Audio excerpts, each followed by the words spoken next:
En cette période douteuse, là où le Bitcoin joue un petit peu avec le yo-yo et commence à monter, à descendre de façon imprévisible, en cette période un petit peu douteuse où l'Ukraine et la Russie sont peut-être en train de préparer la troisième guerre mondiale, peut-être pas, il y a beaucoup d'incertitudes, on le sait, c'est pour ça qu'il faut se prévoir. Prévenir, prévoir, se défendre, anticiper en tout cas, pour éviter qu'il se passe des choses pas jolies, comme ce qui a pu se passer sur par exemple le stock de PayPal qui se trade un petit peu comme un shitcoin en ce moment. On notera le joli divisé par 3 en l'espace de quelques mois. Très joli perf, franchement même dans les cryptos parfois c'est rare de voir quelque chose d'aussi violent. Bref, je divague, on est quand même sur quelque chose avec une grosse capitalisation, 128 milliards, mais bon, mine de rien, ça peut arriver à tout le monde, même au meilleur, ou au pire, qui sait. Du coup, dans cette vidéo, on va voir 5 stratégies qui vont te permettre de survivre au bear market. Évidemment, je ne dis pas qu'on est dans une période de bear market, je dis juste qu'on est dans une période là où il y a pas mal de tourmentes, il y a pas mal de rendez-vous avec la Fed qui décide d'augmenter ou de baisser les taux, plutôt de les augmenter malheureusement. Il y a pas mal de choses qui se passent en ce moment et évidemment ça a un impact sur le cours des crypto-monnaies qui elles sont volatiles et du coup vont prendre encore plus de volatilité. Du coup, première stratégie, c'est le DCA, le Dollar Cost Averaging. Si tu te balades un minimum sur le Twitter américain, anglais, on peut le dire tout simplement. Si tu te balades un minimum sur le Twitter anglais, tu as dû tomber sur cette abréviation, du coup le DCA, c'est le Dollar Cost Averaging.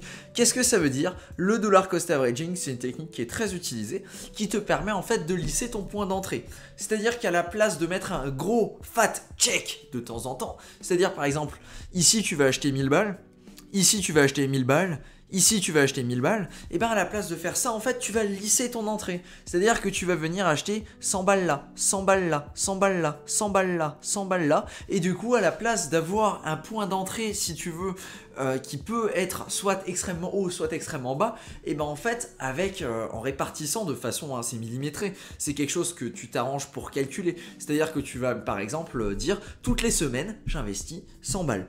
Tous les 7 jours, il y a 100 balles qui sont investies. Il y a des options qui peuvent te permettre de faire ça, par exemple sur Binance.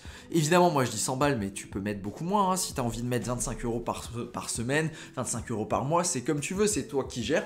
Mais c'est une stratégie qu'il faut prendre en compte. Ça te permet du coup de lisser ton point d'entrée, parce que ton point d'entrée, au final, il va quand même être à un niveau plutôt moyen par rapport à un point d'entrée que tu aurais pris par exemple à l'époque, là où tu avais tout acheté quand le BTC était de nouveau à 57 000. Du coup, là, tu aurais été un petit peu dans le mal. Alors que là, maintenant, si depuis qu'on est à 57 000 et qu'on est en descente, tu t'es remis dans l'optique directement donc d'acheter, mais au fur et à mesure, petit à petit, tu seras beaucoup moins dans le mal parce que tu auras diminué en fait ton point d'entrée moyen. C'est pour ça qu'on parle de Dollar Cost Averaging, qui fait donc part de la moyenne. La stratégie est toute simple, ça revient de définir en fait des achats réguliers que tu vas essayer de suivre le plus possible en tout cas, et qui vont te permettre du coup de prendre position. Là je te parle du Bitcoin, mais tu peux également faire ça sur n'importe quelle autre crypto-monnaie. Ça peut être intéressant, notamment quand les crypto-monnaies sont en train de cracher, et ça te permet d'avoir un bon point moyen qui peut être très intéressant par rapport à avoir des points qui sont carrément aux extrêmes. Voilà, petit tips, franchement c'est quelque chose que je fais, et vraiment ça vaut de l'or, je te le cache pas. Du coup, autre stratégie, ça va être le stablecoin farming. Alors du coup, tu as très probablement vu le fameux AAVE et compagnie. AAVE, du coup, si tu veux faire du farming de stablecoin dessus, tu as intérêt à avoir Mastune parce que clairement les rendements en ce moment, ils ressemblent beaucoup plus à ce qu'on peut trouver dans la finance classique que dans la DeFi, mais bon. Ça peut être intéressant. Si tu vas prêter ton argent sur AAVE, tu vas pouvoir générer ici du coup 2,75% par an, du coup en BNB, ici par exemple pour ce jeton-là. Tu peux évidemment utiliser d'autres jetons, libre à toi de regarder ce qui t'intéresse. Par exemple le FEI USD qui peut être plus intéressant mais qui représente plus de risques évidemment vu que c'est une crypto qu'on connaît beaucoup moins. Voilà, ce genre de choses ça peut être plus ou moins intéressant, c'est à toi de voir. Évidemment il y a d'autres opportunités, là je te présente vite fait AVE, mais il y en a plein hein, sur Curve, tu vas retrouver plein de pools, ça va vraiment être à toi en fait d'aller checker qu'est-ce qui va t'intéresser le plus. Sur Curve Finance tu as pas mal de pools qui permettent de faire ça. Tu vas également trouver par exemple sur Liquid Driver et sur pas mal d'autres exchanges directement des pools en fait qui vont te permettre de limiter tes risques. Alors Liquid Driver, non, c'est plutôt eux, voilà, nickel. Du coup, chez Liquid Driver, par exemple, là, tu vas retrouver une pool, donc une pool de farming,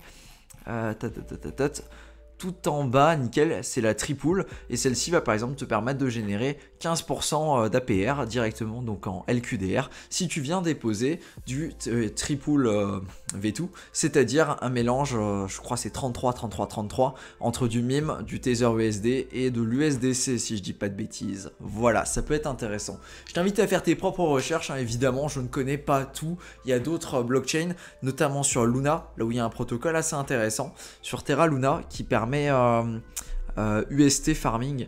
Je pourrais pas te dire exactement, je m'y suis jamais trop intéressé, mais il y a sur l'UST avec le protocole Encore, tu peux générer jusqu'à 20% d'APY, du coup ça peut aussi être assez intéressant. Voilà, libre à toi de faire tes recherches encore une fois et de trouver les meilleures opportunités. On peut donc passer au troisième point qui pourrait te surprendre, même s'il n'est pas si surprenant que ça, c'est ne rien faire. Je me fous pas de toi, vraiment ne rien faire. Quand on est dans des périodes qui sont très négatives, bah, le plus simple c'est tout simplement de ne pas faire de trading. Évidemment moi je suis pas dans le trading, moi je suis dans l'investissement, du coup je vais pas réfléchir de la même façon, mais si tu fais du trading, parfois bah, c'est mieux de ne rien faire. Par exemple là si tu avais attendu entre le 30 novembre et le 24 janvier, bah t'aurais mieux fait de rien faire parce qu'il y a très peu de moments là où en fait t'aurais pu te mettre en bénéf. Voilà, hein. C'est vraiment un petit truc à savoir, mais parfois la meilleure stratégie c'est tout simplement de ne rien faire, de savoir quand le marché n'est pas dans son meilleur état et du coup de savoir quand se retirer, quand tout placer en stablecoin et quand attendre directement pour ne pas se faire avoir quoi, pour ne pas avoir une baisse au niveau de ces crypto-monnaies. Ça peut être intéressant à prendre en compte comme stratégie. Un autre point qui est très intéressant si tu fais du DCA, c'est d'avoir des rentrées d'argent régulières. Par ça, j'entends avoir un business.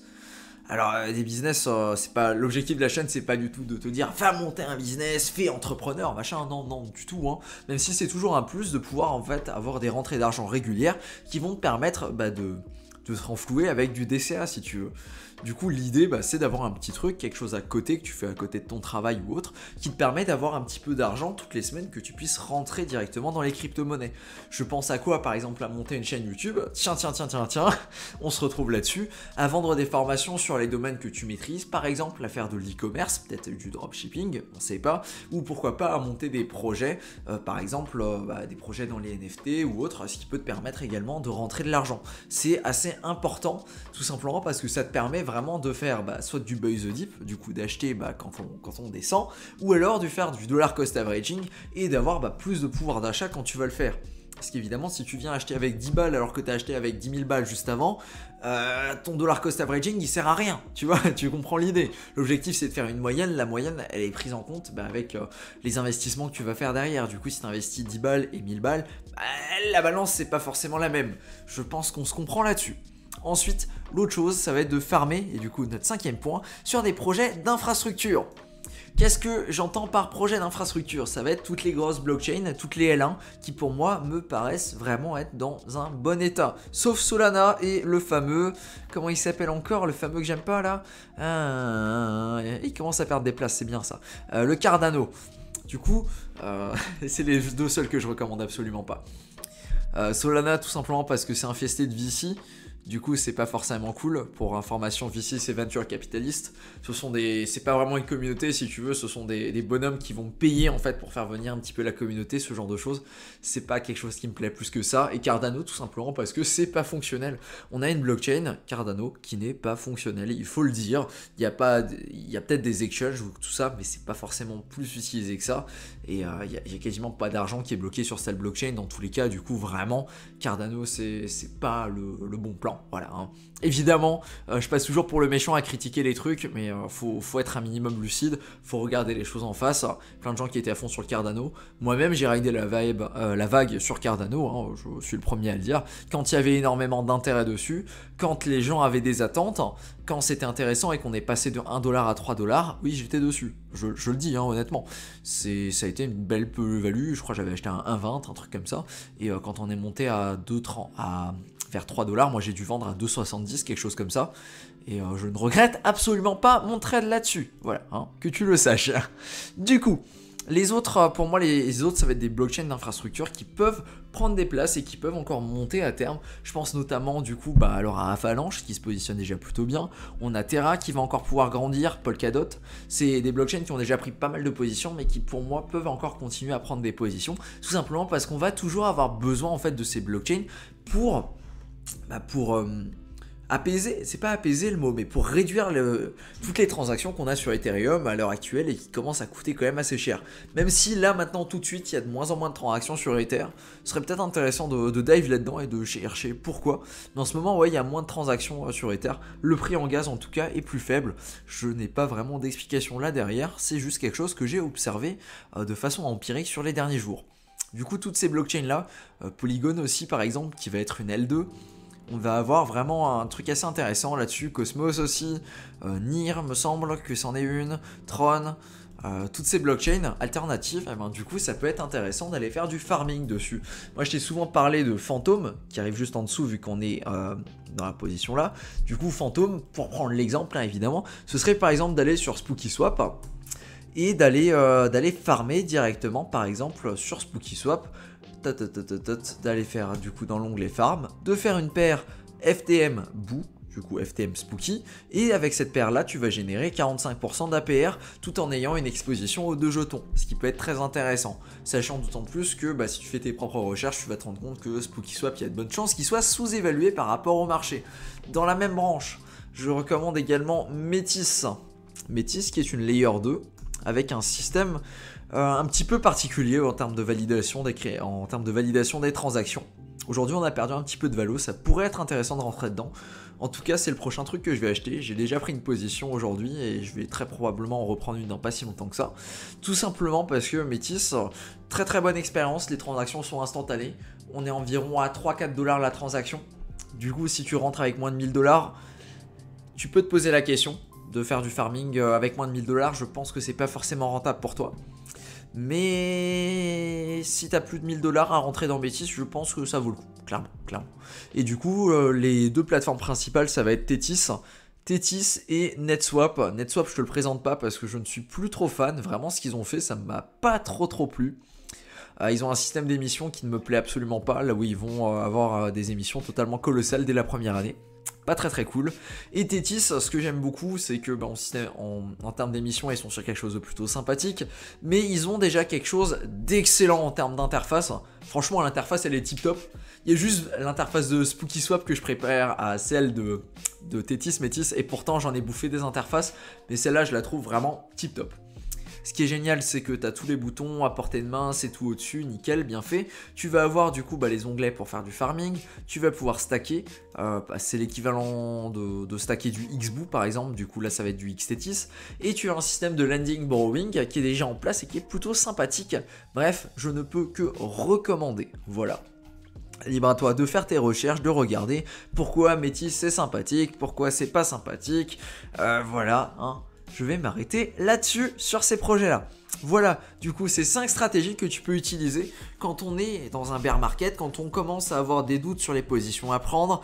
Ça peut être intéressant de dézoomer et de se rendre compte qu'il y a des stratégies qui vont fonctionner. Certes, qui auront des rendements un petit peu moins intéressants, mais qui seront toujours intéressantes sur le long terme si tu crois en l'avenir des crypto-monnaies. Ce qui, pour ma part, est quelque chose d'assez démontré, j'ai envie de dire, mais bon. J'en sais rien, hein. Je ne connais pas l'avenir, je ne suis pas devin encore, mais a priori pour moi les crypto-monnaies, ça m'étonnerait vraiment que dans 5 ans on n'en entende absolument plus parler, tu vois. Pour moi c'est quelque chose qui va continuer de boomer, même si on va avoir des périodes de haut et des périodes de bas, ça c'est clair comme toujours, hein. On a déjà eu plusieurs périodes basses ces dernières années. On a eu l'été dernier, hein, tout simplement en mai, qui était une période assez basse. C'est pas dramatique, ça arrive, on a des périodes comme ça. On a eu les 3-4 derniers mois qui étaient aussi des périodes assez basses. C'est pas grave les gars, ça arrive. Il y a des périodes comme ça, là où les choses ne roulent tout simplement pas. Et c'est pas grave, ça arrive. De toute façon, si t'es là pour miser sur le long terme et pas pour faire du trading ou pour faire des gains très rapides, en général, tu t'en fiches de ça.